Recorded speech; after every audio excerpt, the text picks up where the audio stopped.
Hello दोस्तों, good morning सभी को. सगळ्यांना शुभ सकाळ. तर तुमचं आपल्या चॅनलवरती व्लॉग्स ऑफ प्रतीक्षामध्ये खूप खूप स्वागत आहे.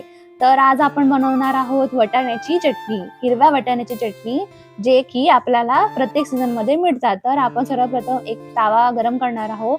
त्यामध्ये आपण थोडंसं ॲड करणार आहोत ग्रीनवाल्या मिरच्या घेऊन त्याला आपण चांगल्या प्रकारे धुतलेला आहे आणि नंतर त्याला आपण तव्यावरती टाकणार आहोत आणि त्याला सगळ्यांना पसरवून तव्यामध्ये आपण त्याला चांगल्या प्रकारे परतून घेणार आहोत. तर इथे मी अगोदर सर्वात प्रथम हाताने त्याला फिरवून ठेवले आहे आणि नंतर मी सर्वतानी पूर्णपणे त्याला चांगल्या प्रकारे खरपूस होतपर्यंत भाजून घेणार आहोत, ज्याच्यामुळे मिरच्यांमधला जो कच्चापणा आहे तो सगळा निघून जाईल. तर इथे आपण मिरच्यांना चांगल्या प्रकारे परतून घेत आहोत. मिरच्यांना परतू देणार आपण बरोबर. आणि जसं जेव्हा आपल्या मिरच्या परतून होतील त्यानंतर आपण त्यांना काढून घेणार आहोत. तर तुम्ही बघत राहा एवढा. तर आपण त्याच तव्यामध्ये आपण लसणाच्या पाकळ्या घेतलेल्या आहेत. साधारण मी इथे अर्धी वाटी लसूण घेतला आहे.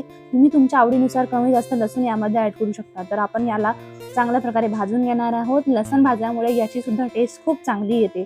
तुम्ही एकदा लसण भाजून नक्की ट्राय करा. तर मी इथे जोपर्यंत लसणांवरती थोडेसे काळे डाग दिसत नाही आहे तोपर्यंत यांना चांगल्या प्रकारे भाजून घेतला आहे.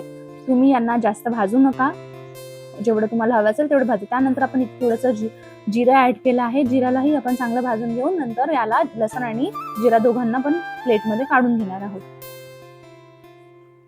मी इथे काढून घेतलं आहे सर्व काढून घेतल्यानंतर आपण त्याच तव्यामध्ये आपण आपले हिरवे मटर टाकणार आहोत, जे सीझन मध्ये खूप जास्त मिळतात आपल्याला. त्यामुळे मी याची चटणी बनवत आहे. आपण या दाण्यांना खूप चांगल्या प्रकारे खरपूस भाजून घेऊया. जोपर्यंत याला ब्लॅक स्पॉट येत नाही तोपर्यंत आपल्याला याला चांगलं भाजायचं आहे. तर हे भाजल्यानंतर आपण त्याला सुद्धा एका प्लेटमध्ये काढून घेऊया आणि त्यानंतर आपण याला एका मिक्सर जारच्या अंदर सर्व साहित्य आपण आपलं टाकणार आहोत. तर इथे मिक्सरचं भांडण घेतलं आहे. तर भांड्यामध्ये आपण सर्वप्रथम हिरवी मिरची टाकणार आहोत. त्यानंतर आपण त्यामध्ये आपलं भाजलेलं लसूण घेणार आहोत. लसूण टाकल्यानंतर आपण त्याच्यामध्ये हिरवे मटर जे आहेत आपले ते आपण त्यामध्ये ऍड करू.